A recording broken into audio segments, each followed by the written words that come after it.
Are you supposed to be receiving child support every month and you're not receiving those payments even though you have a child support order? Hi, I'm Marie Drake of the Drake Law Firm, and today we're going to talk a little bit about enforcement of child support orders. The caveat here is that these tips are for the parent who has already reached out informally to the other parent requesting that child support be brought up to date and that the payments continue. The missing payments need to be paid. And if that parent is unresponsive, then the first tip I have for you is to go ahead and contact Child Support Services in the county where the order was issued. If child support services are not particularly responsive, or you don't feel like you're getting results from them, then the next step is to consider some sort of motion with the court. It can be a motion for contempt citation, it can be a motion for enforcement. There are a number of enforcement procedures you can pursue legally.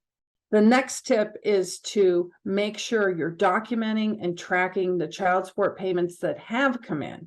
Make sure you have a date of when they've come in and some sort of documentation, whether it's a bank statement or a statement from Venmo if you're getting it that way. I don't recommend that the parties exchange cash for child support, though, because that's just a lot harder to track and you'd have to do a handwritten receipt. It would be silly. So I don't recommend cash for this. But if you have a copy of the check or a copy of the bank statement, something that shows the child support came in, keep track of it. It's really important.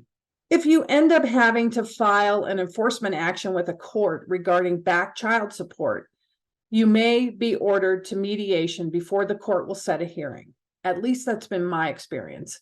And what we do is we pick an experienced mediator who we've been working with for years and years and years, and have that person meet with us, usually over Zoom, with both parties. And if both parties have attorneys, then the attorneys.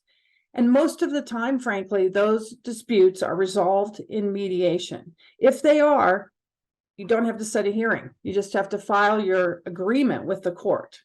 I'm not usually in the business of telling people they don't need a lawyer, but you really actually don't need a lawyer to do this. However, you need to know it's not a particularly intuitive process, and that's where we do come in.